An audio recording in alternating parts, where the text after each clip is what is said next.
Hello everybody, Pokemon Trainer Rob here. Welcome back to the Pokemon Go log series that I've been doing and updating on my channel pretty sporadically over the last year. But still, I think it makes sense because for a while I wasn't really making a lot of progress, and it honestly made sense to just kind of like wait things out, wait for a couple key events to happen, and then kind of talk about all the things that happened in these videos. And that's exactly what I'm going to do. And my God, we have had some major developments since my last log video. In fact, it's actually kind of funny because in my last log video I was talking about how they were announcing that the Johto Pokemon were going to start appearing up that next weekend. But funnily enough, they actually updated the day before I posted my log video. So I made the log video, got it ready for that next day, and then like I logged on to Twitter later and found out, oh, they've already started appearing. Well, my information's gonna be a little outdated, but it's okay. It's okay. I spent about a month, I'd say, in the Johto journeys of Pokemon Go, so there's a month worth to talk about, and there's also a lot of Pokemon I was able to get during this last month. Literally, I think when we last left off, I had reached my 100th Pokemon, and now I'm up to 145 Pokemon. And yeah, a majority of those are Johtos for sure, but there's a few Kanto Pokemon spread out in between there. Probably about like 4 or 5, so like 40 of them were probably Johto, and then like 5 of them were Kanto, so I've gotten pretty much like half of the Johto Pokedex taken care of already. In terms of what they've added, there's obviously Pokemon missing from the Johto Dex at this current time, but still, for the most part though, I've gotten about half of what they added since the big Johto update, pretty much. So yeah, I'm going to go over that stuff first, and afterwards I'll start talking about some of the things that were added since the Johto Dex was added to the game, and the most recent event that's been going on. It's still, I think, going on by the time this video will pop up, or maybe it'll just end by the time the video pops up, but it's very relevant. It's what I've been what's been getting me to play the game a lot this last week, honestly. So yeah, let's go ahead and get things started. So like I said, I'm up to 145 on the Pokedex at this current time. And as far as my trainer level, I am currently level 25. I didn't really increase my level too much, but again, it's getting really hard to increase your level. And even if you get like a lot of new Pokemon, it's still like I'm having to get like over like or almost 200,000 points per level up, so it's a lot of work I have to invest in Pokemon Go to actually get those levels. And yeah, while the daily events and stuff like that have been helping increase my level, it still takes a long time. It takes a very long time, and I've been working on this one level for a really long time in particular. So as far as all of the Pokemon I've gotten, a lot of these are going to go by pretty quick because the story for the Pokemon is, oh, I found this Pokemon, I caught it. But there are a few little funny stories that we'll talk about as we go through the list. So my first Johto Pokemon was Sentret. I feel like that was kind of the common Pokemon that a lot of people probably got as their first one. Then I got a Natu. I got a Spinarak. I got a Murkrow. And honestly, I feel like Murkrow is incredibly common for what I'd expect it to be. Like, I see a lot of Murkrows around my town. Maybe they're just native to Indiana, I guess. Apparently, because I see them all the time. So yeah, that's like one of the most common Pokemon I've seen. Like, obviously, Sentret, Ladybug, and Spinarak are all pretty common by themselves, but Murkrow, like, seriously, there's like always a Murkrow around, it seems like. Then we have Ladybug, Hoppip, Wooper, Chikorita, which I was actually really surprised I found this that early because it's a starter Pokemon, and I never find starter Pokemon unless an event is going on. Then I got a Swinub, another very, very common Pokemon, it seems like, in my area, in my hometown. Then we have Sudowoodo, which, again, really weird that I found that as early as I did, but I did find one. Hoothoot. Then I was able to evolve my Sentret, since I got enough Sentret to get to a Furret. Got the Furret evolution pretty easily and pretty quickly. Espeon, which, like all the other evolutions, it's a random chance that you'll basically get an Espeon whenever you evolve an Eevee. Although there is the trick that existed with the original Evolution trio, where if you name it something specific, you will guaranteed get that variation of Eevee. The trick will only work once, and for Espeon, you have to name Eevee Sakura before you evolve it, and that will guaranteed give you an Espeon, but only once. Only once will it do that. Then I was able to evolve a Spinarak into Ariados. Then I found a Marill. Then I was able to evolve a Hoppip into Skiploom. Then I found an Ursaring, which was very, very weird considering that, well, it's an evolved Pokemon. I hadn't even found the baby yet. But then later, the baby form did actually appear a lot more often. Like, I was able to find another one pretty easily after that. But yeah, like, I was able to get Ursaring before I got Teddiursa. So then, was able to evolve an Eevee into a Umbreon using the name Tamao. Again, only works the first time you do that. Then I evolved a Ladybug into Ladian. Then I found a Yanma in my house. Again, very rare Pokemon. Really surprised I found it, much less in my house. Then I found a Teddiursa, finally. And then, funny story about this next one. This is a Slugma. And if you're a constant watcher of my streams, you may actually remember this. During one of my stream events, just for fun, I turned on my phone. And immediately, there was a Slugma at the Pokestop across the street. I couldn't get it from my house, so I had to literally go outside to get it. But, yeah, literally did that while my stream was live. So, kind of funny. It's the only Slugma I've been able to find. So, they're very rare around here. But, still, funny story with that one. Then I found a Stantler. Then I had a huge evolution tree here where I evolved a Hoothoot into a Noctowl, a Swinub into a Piloswine, a Marill into an Azumarill, a Natu into a Xatu, and then I found a Dunsparce. You know, Dunsparce. And then I actually go back to the Kanto region for a small bit, just a small bit. I was able to find a few seal here and there, which finally allowed me to get a Dugong. I think the last seal I got was actually a hatched egg, so that put me over the top and what I needed to get a Dugong, so I'm glad I was finally able to take care of that finally. Then I found a Pineco, which really surprised me just because...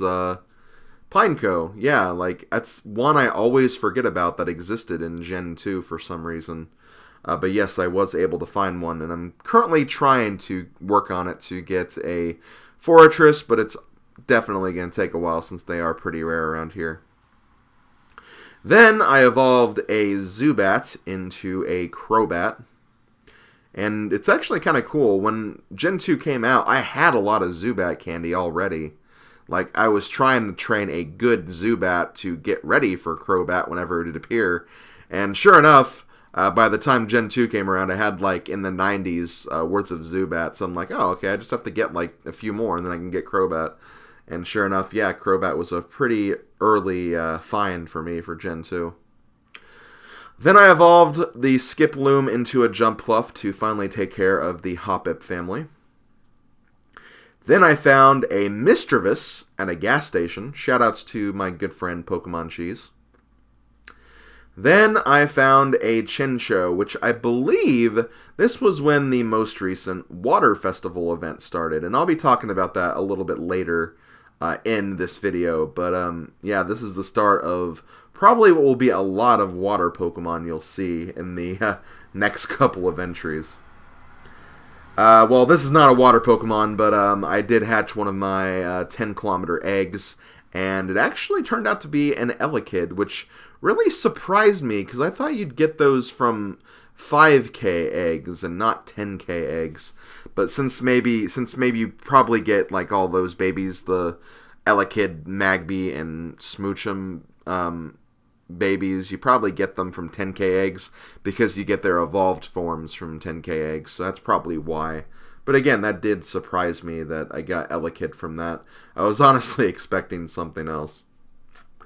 Then I found an Octillery, and yes, I found Octillery before I found Remoraid. Go figure. And I forgot to actually take a picture of the Octillery on the field, so I just took a picture of its stats, I guess. Then I was able to find enough Psyduck to finally get a Golduck. And then I was able to find enough Tentacool to get a Tentacruel. Now, you may remember from a very old log video, I think log 3, I want to say I was talking about working on Tentacool back then, because I only had like 1 or 2 left. It took me that long, so about like 3 to 5 months, probably closer to 5 months, to actually get like the last 2 Tentacool I needed. But I don't think Tentacool are really common around here to begin with. I think that for the most part I just got a lot of Tentacool from eggs, so that was able to increase my numbers a lot to begin with. But still, it took me a really, really long time to get this one, but I am finally glad to have that under my belt finally. Then I was able to find the pre-evolution of Octillery finally. I found Remoraid. Then I found a Quagsire, which I went ahead and caught it, but I was really close to getting enough Whoopers anyway, so that was really not a big deal. Then, really happy about this one, I was finally able to get enough Poliwag candy to get a Poliwrath, the first of 2 evolutions I'll need from the Poliwag family. But still, knowing that I have one of them is good. I actually have a King's Rock in reserve, waiting for the next one, so here's to hoping I can finish the Poliwag family very, very soon. Next up, we have Bellossom, which, another special, or actually this is the first special item Pokemon. I'll be, again, talking about special items a bit later. But yeah, I had enough Oddish candy for a while to get Bellossom. I just had to wait until I finally got a Sunstone, and then the other day, while I was streaming, again, I went ahead and got online and wanted to check and see what my evolutionary stone or evolutionary item was going to be, since it was the 7th day of the Pokestop swaps, and since it just turned midnight, it would have been the 7th day. So I wanted to see what my item was going to be. I checked, it was a Sunstone. I'm like, okay, let's evolve my Gloom finally. So yes, I was able to get Bellossom. And finally, I got a Slowbro, which I was able to do because of the Water Festival. So I was finally able to raise up enough Slowpoke to get Slowbro. Now I'm working on Slowking, which I may or may not get before Politoed. Again, I only have one King Rock, but we'll see what happens with that. And if you were counting, you'd probably notice that I was only 43. There are 2 others I need to go over because I, for some reason, forgot to take pictures of these. But I forgot to take a picture of Sunkern, which I must have gotten very early in the Johto days to begin with. And then the other one I forgot was Mantine. And, well, I took a picture of it, but I forgot to upload it along with all my other pictures, so it was out of order anyway. But yeah, I got that during the Water Festival as well. As far as other noteworthy catches, there is this Spring Pikachu. I don't know exactly what they called this, but basically during the spring, or during a few days during the spring, you'd have a chance to find this type of Pikachu. It's like the festive Pikachu from Christmas, pretty much. And I'm pretty sure there's a Raichu variant as well. I went ahead and caught it. I'll keep it so I could get the Raichu variant, but Yeah, it's the Spring Pikachu, as I'll call it. But yeah, I think that's actually it for all of my catches and all of my stories. So yeah, really have been making a lot of progress, especially with the Water Festival and everything these last few days. And I'm really looking forward to the future. There's a lot of Pokemon I'm working on. Like I said, I'm working on the secondary evolutions, or the second evolutions for Slowpoke and Poliwrath at this current time. And once I do that, I'll start probably going through the Pokedex. And then since I have my Poliwrath as my buddy on Pokemon Go until I'm done getting enough Poliwag candies for all of the Poliwag evolutions. And then I might just go down the Pokedex list, pick a Pokemon that I'm working on, and then just kind of just go in order until I have all those other Pokemon that are kind of accounted for, or not accounted for yet. And as far as other Pokemon I'm close with, I'm getting kind of close to getting Alakazam, but it's still going to be a little bit before I get it. Getting pretty close with Chinchou. I'll probably have that by the end of the Water Festival. And a few other water Pokemon I'd like to get during the festival as well. I've seen Quillfish around a few times, but I was unable to get it at those current times. And obviously Lapras is still unaccounted for as well, which I know has a higher chance of appearing. But I don't know. It's probably going to be the most rare Pokemon to find of the water Pokemon you can get during this event. But I'm determined to get one because I really want a Lapras. And if I don't get one, hey, I'm going to Florida soon. Maybe they'll be more common down there. And as far as Magikarp is concerned, I'm sure a lot of people are wondering, hey, what's your number at this current time? Currently, I'm up to 121 Magikarp candies, so I still have a long way to go for Gyarados. But there's always a chance I'll probably get Gyarados before I get him in the wild, before I actually get enough candy. I'm honestly banking on that a little more than raising up Magikarp. But there's a lot of things that'll definitely help with getting Magikarps and getting the Gyarados a lot easier if you have to do it manually. And I'll probably start talking about that next. But yeah, that's pretty much all I have to talk about as far as the Pokedex is concerned. So let's move on to the next topic of conversation. Okay, so let's start talking about the first and most important thing, the Gen 2 update. Like I kind of mentioned earlier at the Pokedex, they've added 80 new Pokemon. Not all of the Gen 2 Pokemon are available yet. None of the legendaries are, so you won't be able to get Raikou, Suicune, whatever its name is, Entei, Ho-Oh, Lugia, and Celebi. For some reason, although they're probably going to use them for events in some way or some fashion, Delibird and Smeargle are not going to be included. Delibird's probably going to be used for like a Christmas update or something. And Smeargle, I don't know, I had a random theory just now. What if he's used for Easter because of painting Easter eggs? That really could be a thing. I don't know for sure, but again, that could be a thing. So yeah, those Pokemon are omitted. I don't know if any other Pokemon are omitted. I feel like there are, because I know that Johto added like around 100, and that's only like 8 or 9 that I mentioned there, so I don't know. Maybe they didn't include the babies as well. I really have no idea. And wait, is Unknown in the game yet? I haven't seen the Unknown. Maybe Unknown's not in there either, but and it seems like Unknown would be an event type, but again, I don't know for sure. But yeah, like for sure though, the legendaries aren't available, and Smeargle and Delibird are not available at this current time. So yeah, that's the first thing I wanted to talk about as far as the new Johto update. The second thing that was added in the update were different types of berries, and I have to say, I really do like the addition of this. So as you know, there's already berries that existed in the game. The raspberry, they were included from the very beginning, where basically whenever you use them during battle, it'll be slightly easier to catch the Pokemon.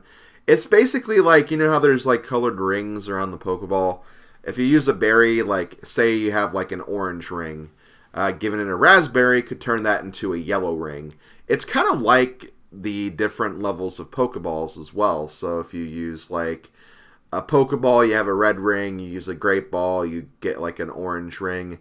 If you use an Ultra Ball, you'll have a yellow ring. Then if you use a a raspberry. On top of that Ultra Ball, you'll probably have like still kind of a yellow ring, but it's a little closer to green. So basically, you can use that to determine whether or not you'll be able to catch that Pokemon. Obviously, the greener, the better, for as far as that's concerned. But then they also included 2 other berries. They included the Nanab berry, where if you feed that to a Pokemon, you can calm it down and make it act less erratic. I feel like this is the most useless berry of the 3, because obviously it's kind of annoying when Pokemon kind of jump around and kind of like swat your Pokeball away. It is annoying, but at the same time, just wait until it actually does that, then throw it, so you kind of get it when it's coming out of that animation. So it's like, I don't know, it just didn't really seem that worth it to include that. But that's just me. If that really does bug you, then you have that at your disposal if you want to use it. But I definitely get a better use out of the other 2 berries for sure.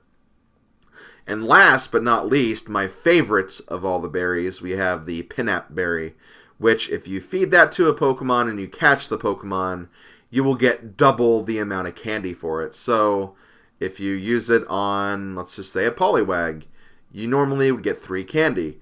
If you use a Pinap berry on it, then catch it, you will get 6 candy for that. And if it's a lower CP than one you already have, or one you just don't want, you could turn what used to be a 3 to 4 candy acquisition into a 6 to 7 candy acquisition, which is really, really, really good for farming those Pokemon you want for evolutions. So I really, really, really love the Pinap berry. It's been very, very useful, especially in grinding out all of those Gen 1 evolutions I still haven't gotten yet, because sometimes it's just very, very hard to find Pokemon because they're just not around. You have no control over the generator for where they put Pokemon, so it's been really, really good having that.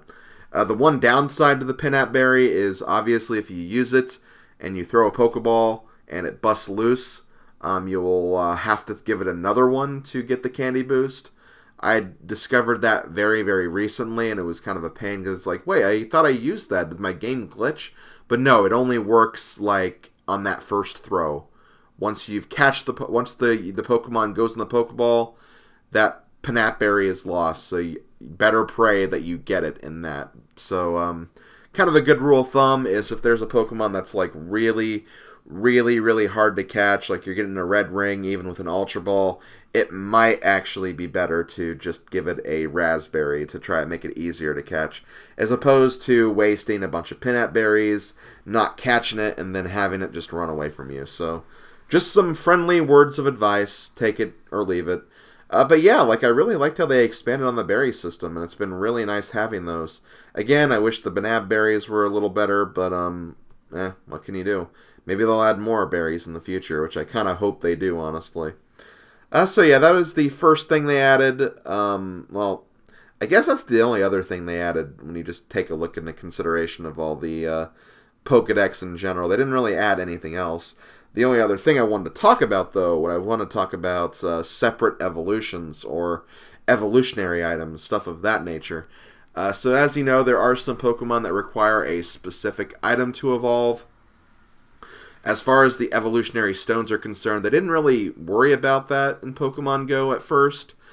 So any Gen 1 Pokemon that would evolve with an evolutionary stone, you just need candy. Don't need to worry about stones. But now stones are a thing. Not to a huge degree, because it's only sunstones that are a thing. But I have a feeling when Gen 4 and Gen 3 come out, they'll add some of those other stones as well, like the Dusk, or not the Dusk Stone. Wait, there is a Dust Stone, isn't there? Yeah, the Dawn Stone, the Dust Stone, the Shiny Stone. They'll definitely add more for sure. But yeah, like, they have started including those, and essentially the way those items work is you have to actually find them at Pokestops. There's a very, very, very, very, very, very low chance you'll find it. So chances are you're probably not going to go out and just find one right away. But they recently patched the game so that whenever you're doing your daily Pokestop swipes, on the 7th day, you're guaranteed to get one. For a while, it was just you had the best chance on that day because you got a whole bunch of items from that swipe. But now I think they've actually changed it so no matter what, you will get an item on that swipe, which is very good. I like that because otherwise you could get such terrible RNG with that, especially with how many items there are to collect, because you have the Metal Coat, you have the King's Rock, you have the Sunstone, you have the Upgrade, you have the Dragon Scale. There's a lot of items to get, and there's a lot more than I even thought of. I didn't even think about the Dragonstone at first, and I didn't even think about the Upgrade either until I looked at the Pokedex very recently. I'm like, oh wait, Porygon 2, I almost forgot about that. So yeah, it's going to be really hard to grind out those items. There's going to be a lot of RNG that goes into it, but at least now, you're at least guaranteed to get something on that 7th swipe, and I do appreciate that addition. But in addition to those items, you still have to have like a lot of candy too. So, for example, let's take Oddish for example. You evolve Oddish into Gloom at 25 candies, then you need 100 candies to evolve into Vileplume. But if you want to get Bellossom, you need to get 100 candies and the Sunstone.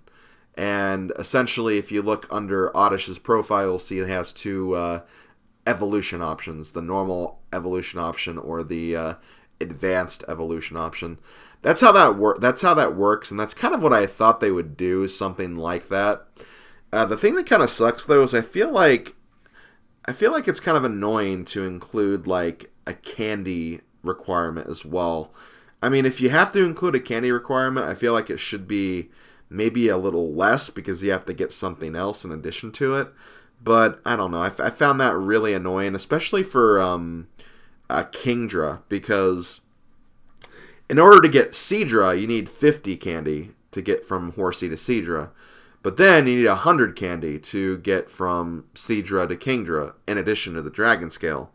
And what sucks about that is that makes Kingdra harder to get than Dragonite, which is like, one of the hardest Pokemon to get because of its high evolution level. So I found that really, really weird. I wish they would have maybe, like, if they had to have a candy requirement, maybe make it like a static 50 in all cases, maybe, and then include the evolutionary item. But I don't know. That's just me. I feel like they should have done that a little bit differently, but for the most part, I think it's a good way to do it. They haven't really done anything about happiness evolutions, which I feel like they could have done, but I'm really glad they didn't because I already hate happiness evolutions in the normal games, and I honestly would feel better just about getting candy to get those evolutions normally. So that is alright with me, and I believe that's pretty much it for all the Gen 2 additions. But yeah, those are pretty much all the updates that came with the Gen 2 update, and I have to say, I think Niantic did a really, really good job of bringing in all the Gen 2 stuff. They really did. It flowed together very nicely and very neatly, and it seemed like a very seamless transition. So, have to give them major props for that. I've had a lot of fun with Gen 2 since they've added it. And although I do feel like over time it's going to wear off very quickly because, once you've had the novelty of getting a lot of new Pokemon and kind of training up a lot of those Pokemon in their evolutions, you're going to once again get into that kind of rut that I had with Pokemon Gen 1 where it's like, okay, well, I haven't been getting anything for a few days now. I'm feeling kind of discouraged and not really sure if I really want to put all of my effort in this game anymore. But until that point happens, I mean, I've been going out every day, even if it's not for very long. I've still been like giving a nice little walk back and forth down the street between Pokestops. So it has gotten me out. It's gotten me catching more Pokemon. And yeah, again, I really, really have to give them props for that. And there is something else I want to talk about, and I'll kind of save that for the end as we're wrapping up. But I actually want to move on to the newest event as well, because especially in this last week, I've really been out playing this game a lot more, and this event has really, really helped. So let's go ahead and get right into that. So the most recent event for Pokemon Go is the Water Festival. What is the Water Festival? Well, there's a few different things that they did for this festival. For one, they've increased the rate of water Pokemon spawns. So basically, for an entire week, you'll see a lot more water Pokemon. And honestly, they couldn't have picked a better typing to use because there are so many freaking water Pokemon in Gen 1. There aren't as many water Pokemon in Gen 2, but there's still quite a few you have to farm up for. And it just made sense because there's a lot of water Pokemon out there. So I think they chose a great typing. It's a typing that works. There's a lot of Pokemon, a lot of variety to choose from. In fact, the hardest Pokemon to grind up is a water Pokemon, the Magikarp to Gyarados. So honestly, it just made sense to go with water Pokemon first. So I really think Niantic did a good job of picking that type to start with. And in addition to that, they've included the very appropriate Magikarp hat, where you could basically add that to your character and they'd have a Magikarp hat. It looks silly, but honestly, it's a good way to celebrate this event, I guess you could say. So that's another thing they added. And the last thing they added, and this is the first time they've actually addressed this and started including this, was the appearance of shiny Pokemon, where during this event, you have a chance to find a shiny Magikarp and a shiny Gyarados. I think they picked this because of the whole, the shiny Gyarados is the first shiny you're ever going to probably find because of its 100% appearance in Pokemon Gold and Silver and Crystal. But yeah, that was a really cool way to kind of introduce that because, yeah, shiny Gyarados is probably the first shiny that you've ever seen in a Pokemon game. So they included shiny Pokemon. I don't know if they've started adding shinies to all the Pokemon yet, but it has shown us that shinies are definitely on their mind, and we can definitely expect them to start appearing as we move forward with Pokemon Go. So yeah, those are all the additions for this, and I have to say, I've had so much fun during this Water Festival event. I've found all the events so far really, really good. I loved the Thanksgiving event, even though it was mainly just an increased level up event. I really enjoyed the Christmas event. It was really nice to find those starters a lot more and kind of working on them. I loved the Valentine's Day event.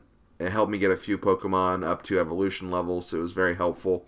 But this has honestly been my favorite event so far. It's really gotten me out there and getting the Pokemon that I need, because it kind of put me in a mindset where it's like, okay, I know that these types of Pokemon are going to appear now, so I can just kind of focus on them for a while. And then if I find these other ones, that's cool, but I really, really, really want to focus on water Pokemon right now.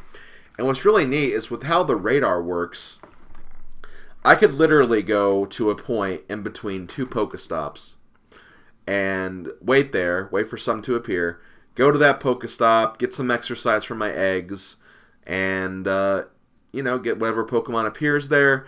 I can go back to the other Pokestop. If there's something there, I can get that. If there's a Pokemon even further than the Pokestops I'm at, I can go get those Pokestops. So it was really nice to just kind of form a central meeting place where you can just kind of like a home base of sorts, where you can stay there, look at your radar, see what's around, make your plan of attack, go for it, come back, wait around again.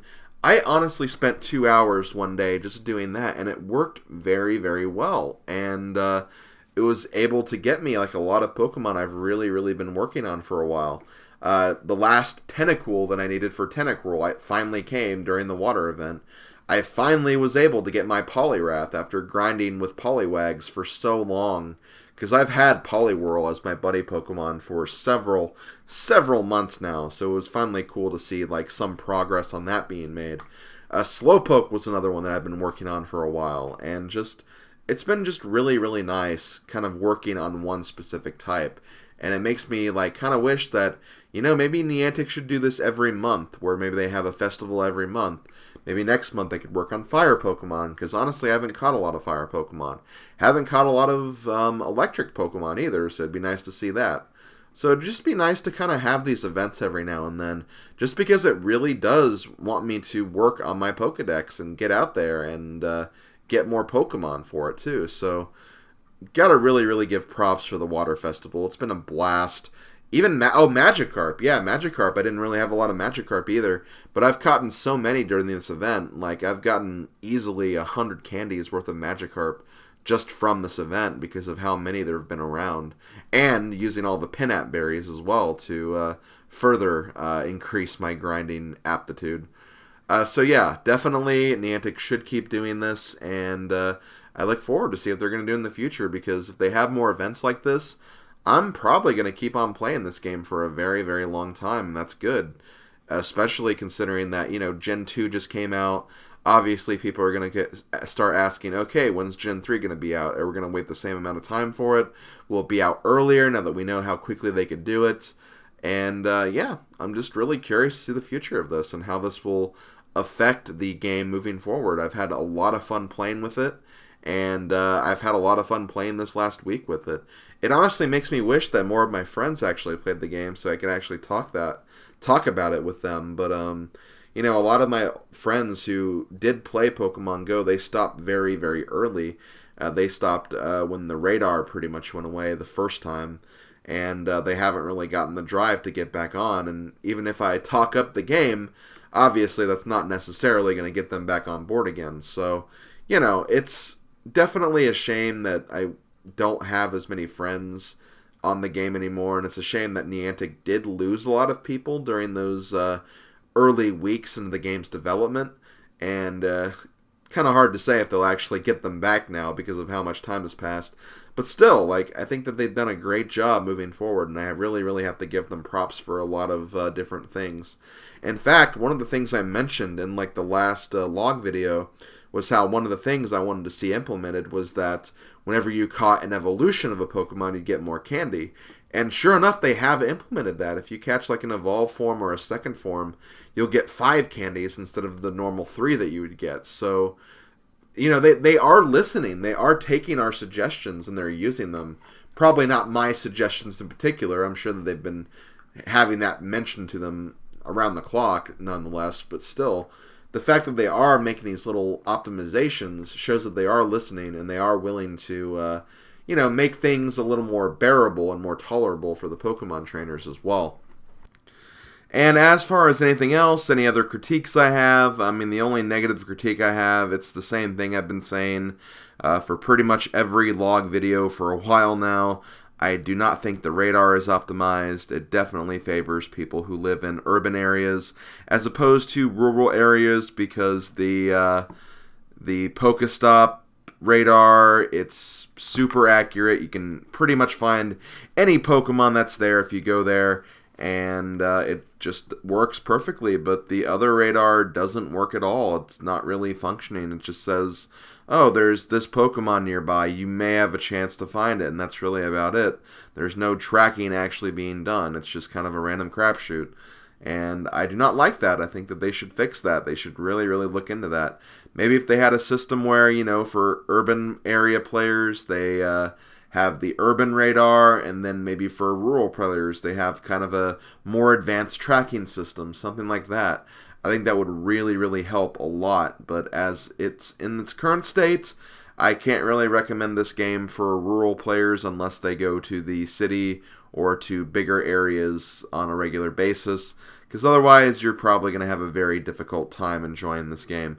But that's really the only critique I have, and honestly, considering that all of my other critiques in the past have been addressed or been looked into or have been implemented in some way, I have to give them props for that at least. But they still have some work to go, and they have some progress they can make still, and I think they should definitely look into that. But as far as this log is concerned, I think that really about wraps it up. So I'm going to go ahead and leave it at that. Not sure when the next log video is going to be up. Probably going to wait another month or so before I make the next one. Really looking forward to this next week because I'm going to be in Florida for my family vacation, which means I'm going to be in a new area, which means I have a chance to find some new Pokemon. Maybe I can finally get a Doduo because I still don't freaking have a Doduo. Maybe I can finally find a Dratini because I don't have any members of the Dragon family yet. So here's the hoping I can get some new Pokemon. I'm really looking forward to the opportunity. Should be a lot of fun if I can even just work on one Pokemon family where I'm lacking candy. Honestly, I'd be satisfied. But until then, just going to keep on working on the Water Festival while it's still up. And yeah, that's pretty much it. So thanks to all of you guys for listening, watching. I guess it's going to be more listening than watching, but still, I appreciate you guys taking the time to watch this. I'm going to see you guys later. This has been Pokemon Trainer Rob. I'll see you guys next time. Later, folks.